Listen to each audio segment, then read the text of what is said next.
आज इस देश में डिक्टेटरशिप के जरिए से दावा करते हो कि ये देश मेरा है। उस वक्त कहां गए थे जब 10,000 उलमाए किराम को गाय के खाल में बांध कर आग के हवाले किया जाता था? टॉमसन की रिपोर्ट उठाकर पढ़ो। उस वक्त तुम्हारा वजूद कहां था जब 1857 में शामली की जंग लड़ी गई थी? इन्हीं कुरान करीम के पढ़ाने वाले मौलाना कासिम नानोतवी के कनपट्टी पर गोली लगी थी। उस वक्त तुम्हारे दादा भी नहीं थे, उनका बीज भी नहीं डला था, उस वक्त उनका वजूद तक नहीं था। 1857 की जंग जिनके कमांडर बने थे बहादुर शाह जफर, इस पादाश में मौलाना रशीद अहमद गंगोही जेल भेजे गए, मौलाना हुसैन अहमद मदनी जेल भेजे गए, मौलाना जनाब जाफर थानेसरी, हाफिज जामिन शहीद, मैं नाम गिनाऊंगा तो अभी बहुत लंबा वक्त लगेगा, लेकिन मैं कहना चाहता हूं उस बेजुबान बेलगाम घोड़े को क्यों बोलता हमारा भारत हमारा भारत? कहां से तुम्हारा भारत है? मिला मिला मिल गया। कब पैदा हुए? तुम्हारा डेट ऑफ बर्थ क्या है? तुम्हारा डेट ऑफ बर्थ है 1925, जब इस देश में सब कुछ नॉर्मल हो चला था, आहिस्ते आहिस्ते। सारी जंगें कौन लड़ी? तहरीक रेशमी रुमाल तुम्हारे दादा ने चलाया। जामिया मिलिया यूनिवर्सिटी 1919 में 1929 में तुम्हारे दादा परदादा ने उसके बुनियाद रखे। पूरे भारत के अंदर टॉप 10 यूनिवर्सिटी में नाम आया किसका? जामिया मिलिया यूनिवर्सिटी का। बताइए, सब कुछ तो हमारा, और फिर क्या बोलते? हमारा भारत हमारा भारत। सबसे पहले अंग्रेज से मुकाबले के लिए कलकत्ता के अंदर उनके ऑफिस को तोप लगाकर तोड़ने वाला अगर कोई था तो उसका नाम अली वर्दी खान था, मुसलमान था। 1755 के अंदर, उसके बाद उनका इंतकाल होता तो 1755 में 1757 के अंदर तो उनके नवाब सिराजुद्दौला मैदान में नजर आते। उसके बाद जरूरत पड़ती है तो लड़ाई के लिए तो 1799 में इस देश का शेर मुजाहिद फतेह अली खान टीपू सुल्तान वो मुकाबला करता। तुम्हारा तो वजूद नहीं था, तुम्हारे तो 3 पुश्तों का वजूद नहीं था। आज जिनके जरिए से तुम इस देश में दावा करने की बात करते हो हमारा भारत हमारा भारत, कौन से भारत की बात? 65,000 मुसलमानों के फ्रीडम फाइटर, 65,000 स्वतंत्र सेनानी, इंडिया गेट में नाम हमारे लिखे हुए हैं, हमारे इन पोपियो दाढ़ी वालों के नाम लिखे हुए हैं। 1799 में आखिरी बॉडी पर खड़े होकर जनरल हॉर्स ने कहा था टीपू सुल्तान के आज से ये देश हमारा। सबसे पहले खून किसने बहाया था? यही कलमा पढ़ने वाले ने बहाया था, यही कुरान करीम के पढ़ने वाले ने बहाया था। जिस दिन टीपू सुल्तान की शहादत हुई उस दिन भी 2 पारा कुरान करीम की तिलावत करके मैदान कारजार में वो मुजाहिद आजम गया था। ये कुरान से पावर और ताकत मिलती है। अंग्रेज अगर लड़े हैं, किसी जमात से डरे हैं, तो जो आप देख लो तारीख पानीपत की, वहां के बड़े वो गूंगे और बहरे मिर्जा गुलाम अहमद कादियानी को कहता है इन मुसलमानों को एनर्जी कहां से मिलती है, ताकत कहां से मिलती है?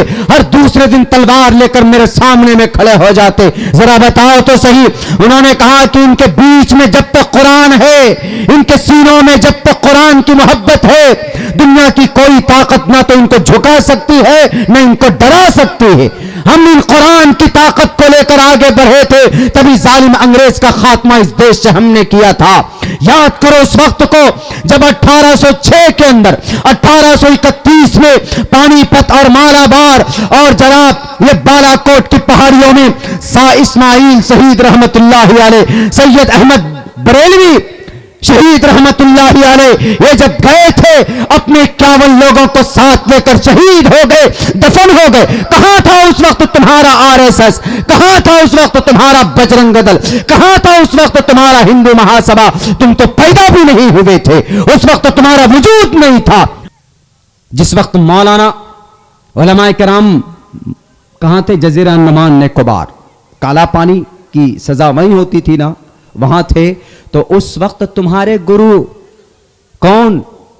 जिन्हें बोलते हो वीर सावरकर, वीर तो नहीं था वो, बुजदिल था वो। इसलिए बुजदिल था क्योंकि इस देश के दुश्मन अंग्रेजों को 303 खत लिख चुका था वो। क्या कि sir I want to surrender, I want to follow you, आप हमें हुक्म दीजिए, हम आपकी बात मानेंगे। आई विल बी सर्वेंट, मैं आपका गुलाम बनने के लिए तैयार हूं, हमें माफ कर दीजिए। जेल से लिखा, जेल से। अब वहीं पर देखो मौलाना अबुल कलाम आजाद रहमतुल्लाहि अलैह जेल में बंद हैं, बीवी का इंतकाल होता है, खबर पहुंचती है कि 3 दिन के लिए आप जा सकते हैं, जाइए। उन्होंने कहा कि भीख में मुझे तुम्हारा 3 दिन नहीं चाहिए। कहा कि बीवी का इंतकाल हुआ है, कहा कि बीवी का इंतकाल हुआ है, सबको जाना है, सबका इंतकाल होना है। आई डोंट नीड, मुझे जरूरत नहीं है, बीवी से नहीं मिलेंगे, आखिरी अंतिम दर्शन नहीं करेंगे। उन्होंने कहा कि इसकी भी जरूरत नहीं है। फिर कहा कि हौज़ कौसर पे मुलाकात हो जाएगी। किस लिए? इसी भारत की आजादी के लिए। हमारा है यह भारत, तुम्हारा नहीं है। हम थे जब तो 27% जीडीपी थी, और आज आप आए हो इख्तिदार में तो कितनी जीडीपी है? 3%। लो जनाब, सब कुछ को बेच दिया। शर्म आती है भारत का नाम दूसरे मुल्कों के अंदर लेते हुए, इसलिए कि चूंकि ऐसी सिस्टम बना दी। इतना खूबसूरत डेमोक्रेसी है भारत की, जमहूरियत है, आईन है, इतना अच्छा खूबसूरत, सबसे बड़ा जमहूरी मुल्क हमारा माना जाता है। लेकिन यही कुछ गुर्गों की वजह से और आईटी सेल के कुछ बदनीयत वर्करों की वजह से हमारी अच्छी सभी धुंधली होती चली जा रही। हम नहीं बोल रहे हैं तो इसका क्या मतलब? हमारा भारत, हमारा भारत, भारत सबका है। हिंदू भी रहते, मुसलमान भी रहते, हिंदू का भी मुसलमान का भी, सबका है। सबने कुर्बानियां दी है, लेकिन ज्यादा कुर्बानी हमने दी है, इन्हें कुरान करीम के पढ़ने वालों ने दी। इस कुरान से एतराज है तो इस कुरान में क्या है? सबसे पहले अल्हम्दुलिल्लाह रब्बिल आलमीन है, सबसे पहले यही। पहले तो बिस्मिल्लाहिर रहमानिर रहीम है, उसके बाद फिर अल्हम्दुलिल्लाह रब्बिल आलमीन। क्या मतलब है इसका? इसका मतलब क्या? अल्हम्दुलिल्लाह रब्बिल आलमीन अर्रहमानिर रहीम, गायत्री मंत्र में तो वही पढ़ते हो ना तुम। इस कुरान में क्या? गायत्री मंत्र, ओम भूर्भुवस्सुवः तत्सवितुर्वरेण्यं भर्गो दिशि दिवस्य धीमहि धियो यो नः प्रचोदयात्। पढ़िए क्या मतलब है इसका। उसके बाद इस कुरान का प्रमुख, इस कुरान का बेटर, इस कुरान का फोर्स, अकीदा बढ़िया करो, एक अल्लाह को मानो, वही बाग कुल हुवल्लाहु अहद अल्लाहुस समद लम यलिद वलम यूलद वलम यकुल लहू कुफुवन अहद। यही है आपके ब्रह्मा सूत्र। ब्रह्मा सूत्र को जाने और पढ़े बगैर हिंदू ही नहीं हो सकते आप। ब्रह्मा सूत्र क्या? एकम ब्रह्मा द्वितीयो नास्ते नेहना नास्ते किंचन एकम एवं अद्वितीयम। यही है कुरान कहता है इबादत करो, इय्याका नाबुदु, इबादत करो। ये कुरान में ये इबादत का वर्णन आपके ग्रंथ में तस्सयते भक्तिवान से श्यामा समम काय शुरू गिरीवा धारयन्न चलम।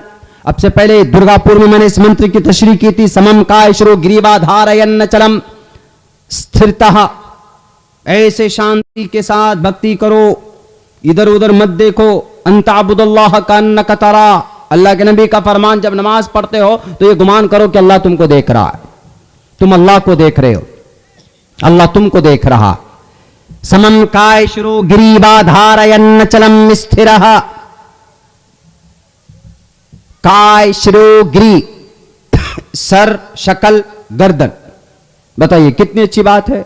आप कहेंगे कि वो कुरान नहीं मानोगे, अपने मंत्र को तो मान लीजिए, अपने श्लोकों को तो मान लीजिए। जो गलत फहमियां पैदा, आपकी गलत फहमी पैदा हो गई क्यों हो हिजाब में।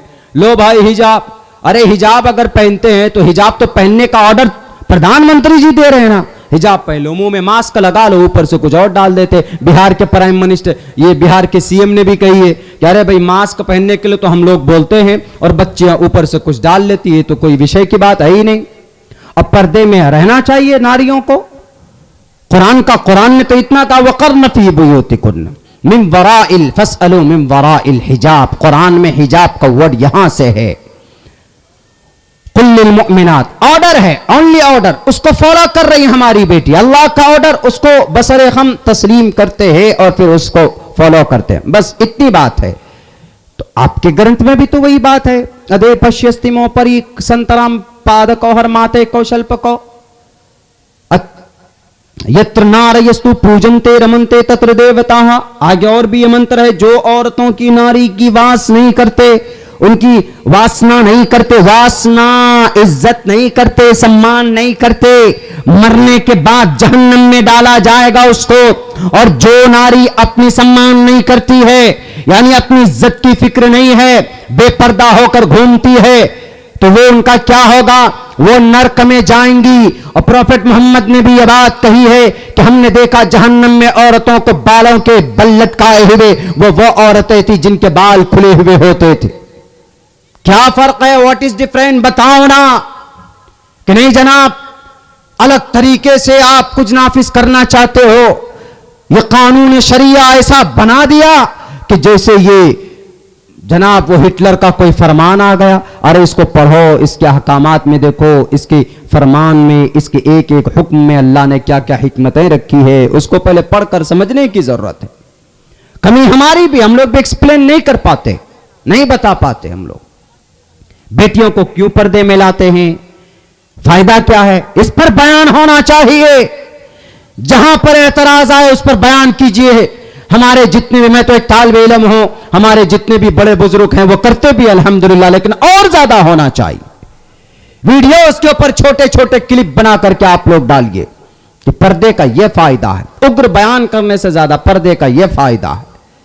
हम लोग इबादत नमाज पढ़ते हैं तो मेडिकल साइंटिफिकली नमाज का क्या फायदा, नमाज का फरमान, नमाज का ऑर्डर, नमाज का तरीका खुद वाल्मीकि रामायण के अंदर मौजूद है। वहां पर बताया गया, वहां पर वाल्मीकि रामायण, रत्नाकर वाल्मीकि, जब एक डाकू पूज्य प्रार्थना कर करके एक बहुत बड़ा ऋषि मुनि बन सकता है, श्री रामचंद्र जी पर जब वो एक किताब लिख सकता है, वाल्मीकि रामायण, वो डाकू थे ना, वो बहुत बड़े डाकू थे, चोर थे, वो लूटते थे। वाल्मीकि रामा वाल रत्नाकर बहुत बड़े चोर थे, बहुत बड़े डाकू थे।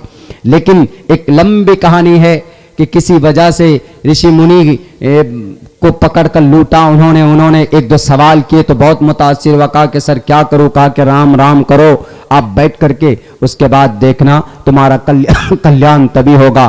तो बैठकर एक पेड़ के नीचे में उन्होंने राम राम का माला जपना शुरू किया तो पूरी बॉडी में घुन लग गया, घुन का, ये जमीन का घुन लगने की वजह से संस्कृत में इसी घुन को वाल्मीकि बोलते हैं। तो रत्नाकर वाल्मीकि, रत्नाकर के साथ ये वाल्मीकि जुड़ा और इसी वाल्मीकि ने जो किताब लिखी रामचंद्र जी के ऊपर, उसी को रत्ना वाल्मीकि रामायण कहा जाता है, उसी को कहा जाता है। वहां पर मौजूद, उसी वाल्मीकि में मौजूद है। हम लोग नमाज पढ़ते हैं, कीमुस्सला पथमादार का जीववादियोदियन मुजियते तृतीयानन को डराकार चतुर्थदेव चंद्र का पंचम विनिदो संयुक्ता। मोहम्मदुर रसूलुल्लाह को आखिरी नबी मानते हैं, जगत गुरु मानते हैं, मुहाफिज मानते हैं। अल्लाह के नबी अलैहिस्सलातु वस्सलाम को इस जगत का, इस पूरी दुनिया का, अल्लाह के नबी अलैहिस्सलाम को रहमतुल्लिल आलमीन हम लोग मानते हैं। आपके ग्रंथों के अंदर मौजूद है, जगत करो असिनास दूध मन मठेश्वर्य गुणन्विता। अल्लाह के नबी बहुत ज्यादा खूबसूरत थे, विचरन न सुना चुना है न प्रतिम गति तपलिंग बुझदो मठेश्वर्य गुणन्विता, वहीं आ जाती है बात। बहुत ज्यादा खूबसूरत थे, इतने खूबसूरत थे अल्लाह के नबी अलैहिस्सलातु वस्सलाम, जगत गुरु, पूरी दुनिया के उस खूबसूरती के जरिए से पूरी दुनिया को आप अलैहिस्सलातु वस्सलाम ने खूबसूरत किया। दिखा दो कोई माए का लाल, एक भी जिंदगी में नबी पाक अलैहिस्सलाम का कोई ऐसा घटना या ऐसा वाकया जो प्रॉफेट मोहम्मद सल्लल्लाहु अलैहि वसल्लम ने किसी पर जुल्म किया हो, ज्यादती की हो। आप अलैहिस्सलाम खूबसूरत भी थे। मेरे नौजवानों, अगर किसी खूबसूरत को देखकर आप उनसे मोहब्बत करते हैं तो मोहम्मद रसूलुल्लाह से बढ़कर कोई खूबसूरत नहीं। अम्मा आयशा कहती हैं कि यूसुफ को देखने वाली औरतों ने तो उंगलियों को काटा था, अगर मेरे नबी के हुस्न को देख लेती वो औरतें तो अपने सीने को चाक कर लेती, पता भी नहीं चलता। अगर किसी की खूबसूरती को देखकर, सलमान खान की खूबसूरती को देखकर आप उसके फैन बन जाते, आमिर खान की खूबसूरती को देखकर फैन बन जाते, शाहिद कपूर की फला फला एक्टर एक्ट्रेस की खूबसूरती को देखकर अगर आप उनसे मोहब्बत करती है, हमारी समाज की बहू बेटियां अगर किसी फिल्म एक्ट्रेस की खूबसूरती को देखकर मुतासिर होकर अगर उनसे मोहब्बत करती हैं तो याद रखो इस धरती पर मोहम्मद रसूलुल्लाह से ज्यादा खूबसूरत हस्ती इस कायनात में आज तक जन्म नहीं लिया। कोई माँ, किसी ने आज तक ऐसा बच्चा पैदा नहीं किया कि जो प्रॉफेट मोहम्मद सल्लल्लाहु अलैहि वसल्लम से ज्यादा खूबसूरत हो। अगर खूबसूरती की वजह से किसी से मोहब्बत करते हो जवारो, तो मोहम्मद रसूलुल्लाह से मोहब्बत करो, इसलिए कि उनसे ज्यादा बेहतर खूबसूरत कोई माए का लाल इस धरती के अंदर है ही नहीं। अगर आपको, बल्कि वो मुहसिन है, पूरी दुनिया के इंसानों पर एहसान है अल्लाह के नबी का। और अब तक तो दुनिया कब की खत्म हो चुकी होती, इसलिए हो चुकी होती क्योंकि और नबियों के जमाने में देख लीजिए वो सारे के सारे तबाह बर्बाद कर दिए गए, ऊपर नीचे कर दिए गए। बड़ी कौम आद, कौम समूद, कौम लूत, ऐसा ऐसा अंजाम हुआ कि गुनाह करते थे, मानने पर नहीं मानते थे तो ये जमीन आसमान से ले जाकर पटक दिया, जाओ खत्म, काम तमाम तुम्हारा। ऐसी कौम, नहीं माने तुम लोग, 5-6 दिन की हवाएं चलती रही, ऐसी ऐसी हवाएं जैसे हम लोगों के यहाँ अभी हथिया उत्तरा के जमाने में चलता था पहले, अब तो नहीं चलता है। पूरे 5-6 दिन अगर हवा चल जाए तो सारे पेड़ गिर जाते, टीन उड़ जाता है, छतें गायब हो जाती हमारे घरों के। सरसरिनात ये सखरहा अलैहिम सबअ लयालिन व समानियत अय्याम। नाफरमान, उनसे ज्यादा बड़ी भी नाफरमानी हमारी है इस धरती पर, इन जालिमों की है। अल्लाह चाहे तो इनको नेस्त नाबूद कर दे, अल्लाह चाहे तो इनका वजूद मिटा दे, लेकिन प्रॉफेट मोहम्मद सल्लल्लाहु अलैहि वसल्लम को क्यों कहा जाता है रहमतुल लिल आलमीन? क्यों? इन्हीं वजह से आप अलैहिस्सलाम ने कहा कि अल्लाह मैं दुआ करता हूं कि बैक वक्त, in one time at a time, मद होल उम्मती, मेरी पूरी उम्मत को, मेरी पूरी कौम को कभी भी आप, मेरी पूरी उम्मत को कभी भी आप हलाक मत करना। इसीलिए रहमतुल लिल आलमीन कहा जाता। शुएब अलैहिस्सलाम की कौम ने गलती की, नाफरमानी की, अल्लाह ने आग के बारिश से तमाम कर दिया। कौम लूत ने नाफरमानी की, उठाकर पतख दिए गए। आद व समूद ने नाफरमानी की, हवाओं के जरिए से तहबारा कर दिया जाता है। बनी इसराइल, अल्लाह तबारक व तआला ने 40 साल तक वादिय ती में भटकने पर मजबूर कर दिया और फिरऔन को मुसल्लत कर दिया उनके ऊपर। लेकिन कुर्बान जाइए, हम लोग इतनी नाफरमानी करते हैं, उसके बावजूद अल्लाह तबारक व तआला का कोई अजाब हम पर नहीं आता, क्योंकि मोहम्मद रसूलुल्लाह सल्लल्लाहु अलैहि वसल्लम की देन है, उनकी वजह है, उनके सदक़े में हम लोग आज बचे हुए। वरना हमारा कौन सा जुर्म ऐसा नहीं है, कौन सा गुनाह ऐसा नहीं है जो बनी इसराइल से बड़ा हुआ ना हो? बताइए। सूद हम खाते, धड़ल्ले से खाते जना। आज हमारे पायलट साहब, ड्राइवर साहब बोल रहे थे कि कम से कम मौलाना 30% लोग सूद खाते हैं हमारी बस्ती में, हमारे गांव में, हमारे समाज में। बुराई हम करते, बेपर्दगी हम करते। वो तो कुछ बच्चियां हैं जो प्रोटेस्ट कर रही, और इंशाअल्लाह हमें उम्मीद है कि हमारी जीत होगी। इसलिए जीत होगी कि चूंकि केरला हाई कोर्ट में भी सन 2016 में हम जीते थे, एम्स के खिलाफ भी हमें जीते थे, और इसमें भी हम जीतेंगे इंशाअल्लाह। इसलिए जीतेंगे क्योंकि ये संविधान का वायलेशन होगा, भारत के संविधान के खिलाफ होगा अगर पर्दे के ऊपर पाबंदी लग जाएगी तो। हां, किसी जालिम आदमियों के इशारे पे अगर हो तो कह नहीं सकते जनाब। इतनी खूबसूरत शरीयत है हमारी, हम अगर अमल कर लें तो जिंदगी आराम के साथ, आसानी के साथ हम मुसलमानों की सही पटरी पर, सही इज्जत और सम्मान के साथ हम लोग गुजार सकते। मेरे भाइयों, 5 मिनट का वक्त मेरे पास है। अब मैं कोशिश करूंगा कि कुछ और थोड़ी बातें हम अपने आप को तब्दीली लाने की जरूरत है। मेरे भाइयों, तब्दीली, इबरत हासिल कीजिए यहूदियों से, जोडाइज्म से। जलील तरीन रुस्वा कौम, आज उनके बच्चे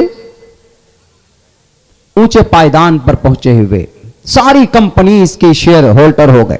हमारे पास जहन की कमी नहीं, अल्हम्दुलिल्लाह सब कुछ है, सारी चीजें हैं। सब कुछ होने के बावजूद भी आज हम क्यों नहीं पलट पा रहे? क्यों? What is reason? The Quran said and about you one तुम alone, you are a superior of the world, one तुम alone, but you must to believe, but you must to completely the believing man, कि आप सच्चे मोमिन बन जाइए, सच्चे मोमिन बन जाएंगे, अमली एतबार से मैदान में होंगे, तो इंशाअल्लाह अल्लाह तबारक व तआला की तरफ से मदद होगी। ये जो अभी गुर्गे हैं फिरका परस्तों के, इनका वजूद अभी हुआ 1924 के बाद से शुरू हुए हैं, ये बिलों से निकले हैं। हमारा वजूद इस धरती पर तब से है जब से अल्लाह ने सबसे पहले इंसान को पैदा किया।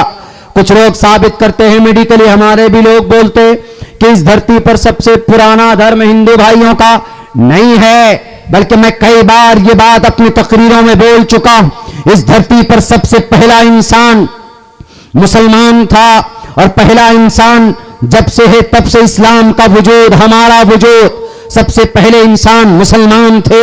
और ये वादिये श्रीलंका, जो आज श्रीलंका बना हुआ अलग देश बना हुआ, वहां पर उतारे गए मुख्तलिफ रिवायात है, लेकिन तकरीबन ज्यादा लोग इसी बात को लेते हैं कि वहां पर निकले, वहां पर उतारे गए, और उनका जो दीन था दीन क़य्यिम था। और अल्लाह तबारक व तआला ने दीन क़य्यिम, सीधा रास्ता, सीधा दीन, सच्चा दीन। हिंदू भाई अपने आप को सनातन बोलते हैं, मैं उनको कह चुका हूं कि सनातन का मतलब आसमान से जमीन पर आना, और उठाओ हजरत आदम से लेकर मोहम्मद रसूलुल्लाह तक आसमान से जमीन पर अगर किसी धर्म का पैगाम आया है तो वह इस्लाम का आया है। सनातन संस्कृत में इस्लाम को बोलते, शाश्वत संस्कृत में इस्लाम को बोलते, स्वभाव नियत करब संस्कृत में इस्लाम को बोलते। कोई भी बच्चा पैदा होता है तो मुसलमान बनकर पैदा होता। कुरान का यह फरमान है, अल्लाह के नबी की हदीस का यह वाज़े इशारा, हर बच्चा मुस्लिम बनकर इस धरती पर पैदा होता।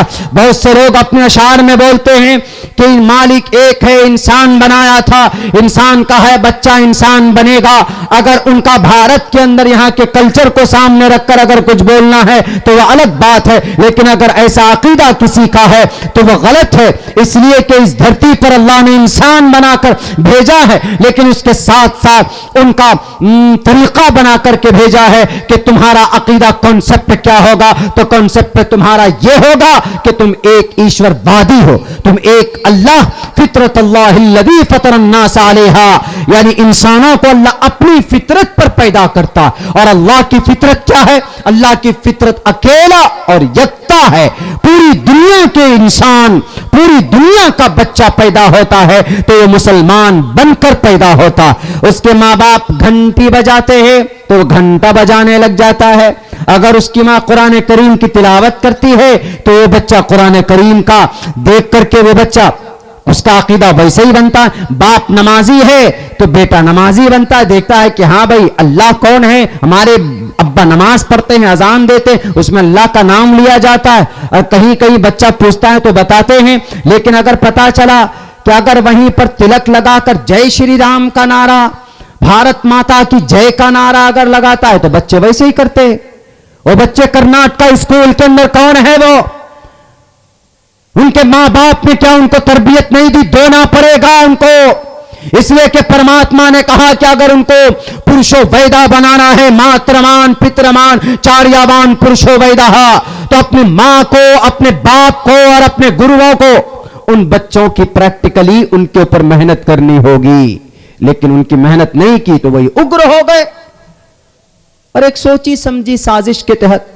तो मेरे भाइयों, हमारे साथियों, इस धरती पर हमारा वजूद अल्लाह तबारक व तआला की तरफ से एक जिंदगी देकर हमें अल्लाह तबारक व तआला ने भेजा, और उस जिंदगी को गुजारना है तो इस कुरान करीम के फरमान के मुताबिक। मैं गुजारिश करूंगा तमाम मुस्लिम भाइयों से, वो इंक़िलाब पैदा करने की जरूरत है जो यहूदियों ने अपने अंदर अपने धर्म शास्त्रों से जुड़कर उन्होंने जो अपनी जिंदगी उनकी जो बदली गई। मेरे भाइयों, मेरे साथियों, आपको उनसे इबरत लेकर आप अपने कुरान की तरफ जुड़िए, नबी पाक अलैहिस्सलातु वस्सलाम की जिंदगी को अपना रोल मॉडल बनाइए, उसके बाद आगे बढ़िए। अगर आपके ऊपर अल्लाह तबारक व तआला की नुसरत ना हो, मदद ना हो, तो आप फिर हमें कहिएगा मैं आपके करीब का रहने वाला हूं कि मौलाना अब्दुल्ला आप झूठ बोलते। इंशाअल्लाह तब्दीली आएगी, इंशाअल्लाह अमन और शांति का माहौल होगा, बस वक्ती तौर पर कुछ जालिम लोग आए हैं। हमेशा ये शेर याद रखिएगा कि जब खून टपकता है तो वह जम जाता है, और जब जुल्म हद से ज्यादा बढ़ता है तो मिट जाया करता है। बहुत बहुत शुक्रिया। जज़ाकल्लाह। अस्सलामु अलैकुम व रहमतुल्लाहि व बरकातुहू।